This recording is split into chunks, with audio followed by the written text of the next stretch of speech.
আসসালামু আলাইকুম রহমতুল্লাহ। আমি ডাক্তার আদান ইসলাম, চক্ষু বিশেষজ্ঞ এবং সার্জন। আমাদের এই ভাই আমাদের কাছে আসছে চোখের বাঁকা ভাব এবং চোখের এই কন্ডিশনটা নিয়ে। তো আমরা আজকে ওর চোখটাকে গিয়ে ক্যারাটো পিগমেন্টেশন করে দিব। একটা পিগমেন্ট বা রঞ্জক পদার্থ দিয়ে এই চোখের মণিটা গিয়ে আমরা কালো রং করে দিব, যেন ওকে দেখতে সুন্দর লাগে।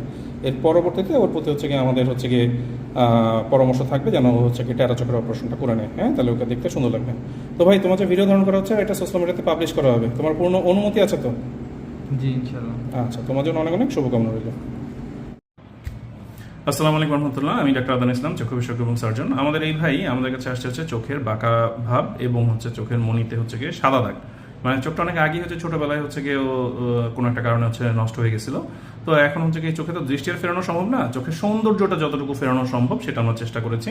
আমরা ওর চোখে ক্যারাটো পিগমেন্টেশন বা সহজ বাংলা কর্নিয়াল ট্যাটুইং বলতে যেটা বোঝায়, সেই চিকিৎসাটা করেছি যেন গিয়ে মানে ও সমাজে চলতে পারে। মানে এর আগে গিয়ে চলতে গেলেই তো চোখটা যদি মণিটা সাদা থাকে তাহলে সবাই গিয়ে নানান কথা বলে বা বলে।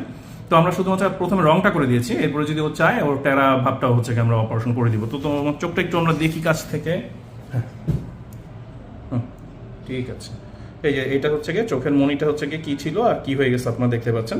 এটা গিয়ে একটা বাংলাদেশের অত্যাধুনিক চিকিৎসা এবং সব সেন্টারে যেই চিকিৎসাটা হয় এরকম না। তো যাই হোক, আমরা গিয়ে আমাদের রোগীদের জন্য গিয়ে চেষ্টা করি এবং গিয়ে একটা ইয়াং একটা ছেলে, হ্যাঁ 24 বছর বয়স, হ্যাঁ ওর জীবন মাত্র গিয়ে শুরু হচ্ছে। এই সময় যদি গিয়ে চোখের জন্য সব জায়গায় আটকে যায় তাহলে তো সমস্যা।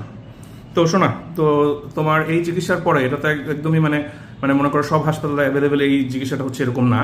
তো তোমার কি মনে হচ্ছে? তো আমার অনুভূতি হচ্ছে, আমি যে কোনো একটা দুর্ঘটনায় আমার ছোটবেলা চোখটা সমস্যা হয়।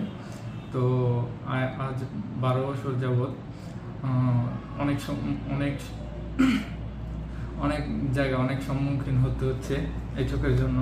তো আমার অনুভূতিটা হচ্ছে যে এখন আমি ডক্টর আদনান স্যারের কাছে এসে ভালো চিকিৎসা পেয়েছি। তো আমি চাই আমার মতন যারা চোখে এরকম সমস্যা থাকে তারা অবশ্যই স্যারের সাথে যোগাযোগ করুন এবং ইনশাল্লাহ ভালো চিকিৎসা পাবেন। আচ্ছা, আপনার জন্য অনেক অনেক শুভকামনা রইল।